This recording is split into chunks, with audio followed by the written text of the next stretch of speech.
Bonjour et bienvenue sur tablettepc.net. Aujourd'hui, je vais vous présenter la iPad M7. Donc cette tablette n'est pas une tablette de produit Apple, c'est une tablette chinoise de la marque Aina. M7 pour la taille de l'écran, donc c'est une tablette 7 pouces capacitif multitouch. Au niveau du design, vous avez donc un écran avec un contour noir. Tout le tour, vous avez donc une partie en métal aluminium, donc qui fait tout le tour. Et à la face arrière est aussi donc un contour noir avec une plaque de verre qui est sur la face arrière et avant. Vous avez donc au niveau de la face arrière une enceinte ici, voilà, vous voyez bien, qui est l'enceinte de la tablette. Et les écritures ici, de différents ports connectiques. Donc vous y trouvez un micro, un emplacement pour la charge de la tablette, la prise casque mini jack, donc une mini USB qui permet de brancher une clé USB, un clavier ou une souris, un bouton on-off qui permet d'allumer ou d'éteindre complètement la tablette, une mini prise OTG qui permet de la relier à l'ordinateur, une mini prise HDMI qui permet de brancher sur un écran externe comme une télé, et un port de carte micro SD ou SDHC qu'on peut monter jusqu'à 32 Go pour pouvoir ajouter de la place à votre tablette. Cette tablette dispose sur le haut aussi de 3 boutons. Donc le bouton power pour l'allumer et la mettre en veille, le bouton menu et le bouton retour arrière. Ces 3 boutons sont donc des boutons qui sont incrustés dans le contour en métal et qui sont assez bien marqués, qui sont assez bien positionnés et qu'il n'y a pas de jeu au niveau des boutons lors de l'appui. Autrement dit, sinon par rapport à la robustesse de la tablette, elle est bien réalisée, aucun jeu au niveau des contours, mais en contrepartie, celui-là lui donne un poids assez élevé de 510 grammes, et ce qui peut paraître à peu près lourd quand on la porte. Sur la face avant, donc, vous distinguez ici une webcam. Je peux distinguer ici une webcam, voilà. Ici, dans le côté, vous avez un petit point lumineux, je ne sais pas si vous voyez, voilà, par là, qui est le témoin de charge quand on la branche. Et en bas, le petit bouton qui vous rappelle très étrangement les produits Apple, le bouton Home pour sortir des applications. Donc on va passer à l'allumage. Donc vous restez appuyé sur le bouton qui se trouve sur le dessus. Donc cette tablette, c'est une tablette qui tourne sur Android 2.2. Elle a une résolution, l'écran a une résolution de 800 par 480. Son processeur est un Samsung A8P210 cadencé à 1 GHz et elle dispose de 512 mémoires vives en DDR2. Cette tablette est donc vendue avec une carte interne de 4 Go, donc il y a plusieurs versions pour monter jusqu'à 8 voire 16 Go. Donc bien sûr, elle dispose du Wi-Fi. Il n'y en a pas de 3G, mais il y a la possibilité de rajouter un dongle 3G en option sur le port host. Et bien sûr, il n'y a pas non plus de Bluetooth et elle ne permet pas de faire le GPS puisqu'elles sont que Wi-Fi. Donc quand vous démarrez, vous arrivez sur la tablette. Donc bien sûr, faites attention à l'heure, elle n'est pas à l'heure. Vous avez bien sûr pour la silencieuse ou pour la déverrouiller. Donc après, c'est le système Android tout simplement. Donc vous arrivez sur le bureau avec ces 5 fenêtres. Voilà. Vous pouvez donc activer le Wi-Fi directement par un widget, ça c'est partie d'Android. Les différents menus de la tablette, elle peut être utilisée en paysage ou en portrait, il n'y a aucun souci. Voilà, elle tient bien en main au niveau de la prise. Donc une fois que l'internet est branché, nous pouvons aller sur le navigateur. Voilà, directement le Google. Nous avons donc l'écran avec le clavier Google qui apparaît, voilà. Et nous tapons directement le site de tablettepc.net. Et vous voyez qu'avec une bonne connexion internet, elle est quand même réactive et charge rapidement les pages. Voilà. Après, elle permet donc, voilà, vous avez bien le multitouch avec les 2 doigts. Hop. Et nous pouvons donc monter et descendre la tablette avec un seul doigt, voilà, comme ça. Donc vous voyez, c'est assez convivial. réactif, il n'y a pas de temps d'attente. Donc le bouton Home pour sortir et vous arrivez sur le bureau.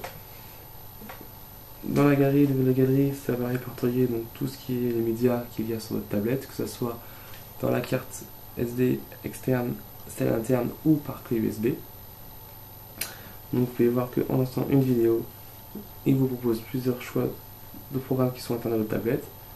Et là donc, vous avez une vidéo en 1080p qui tourne très bien. Le son, on l'entend très bien aussi. Vous avez une bonne fluidité au niveau de l'image. Voilà. Donc elle marche très bien au niveau des vidéos. C'est un fort avantage, c'est que pour une tablette de ce prix là, vous avez quand même une bonne qualité au niveau des médias. Donc pareil, pour sortir, vous pouvez soit maintenir le bouton, soit cliquer une seule fois, et quand vous maintenez, vous avez une bonne multitâche qui apparaît. Hop, on passe au navigateur, ou on sort complètement.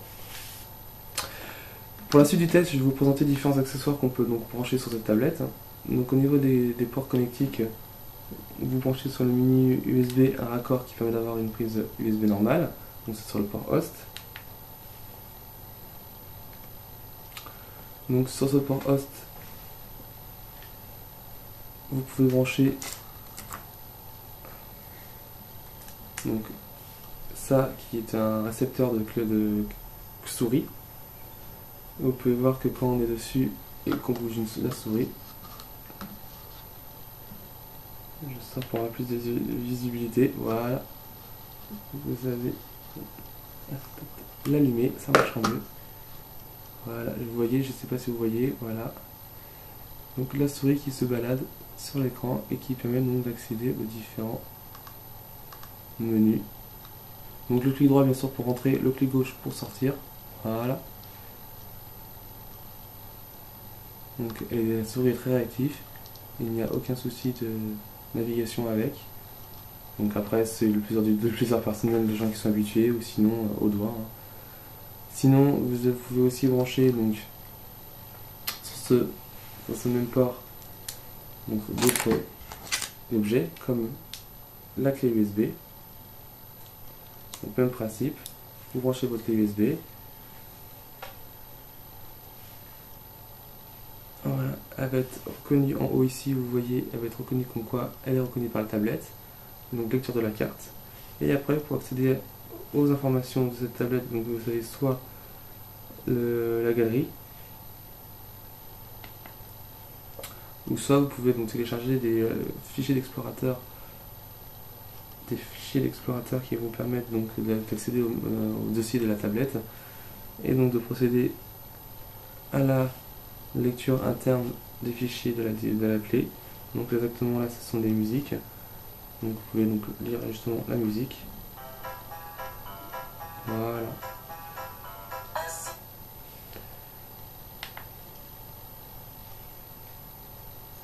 Et pour finir, vous pouvez aussi brancher un clavier.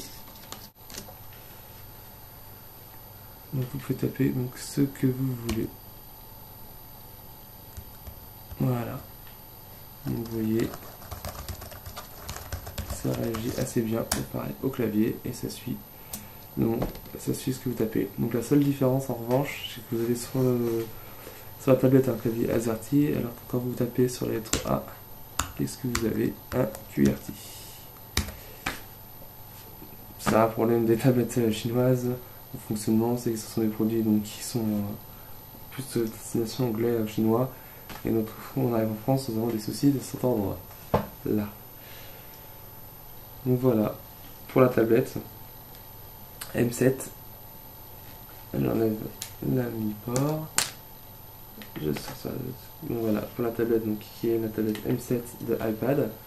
Donc c'est une tablette vraiment à utilisation sur le canapé devant la télé pour aller consulter les mails, l'internet, regarder des vidéos, que ce soit en HD ou en DivX, écouter de la musique si vous voulez, surfer, aucun souci, vous avez une bonne réactivité au niveau du tactile. Une tablette qui peut donc s'utiliser dans les deux façons pour même lire des e-books dans votre lit, il n'y a aucun souci.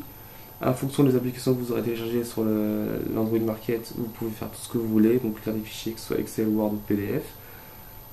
Enfin voilà, et la tablette a un potentiel quand même, on peut pas dire illimité, puisqu'elle est quand même au niveau matériel limité, à savoir par son processeur RAM qui vont, même par sa taille, qui vont permettre pas de pouvoir mettre grand chose dedans, parce que 4 Go c'est quand même vite rempli.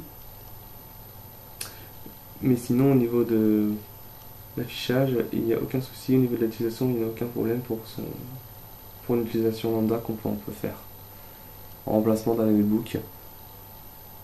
Voilà.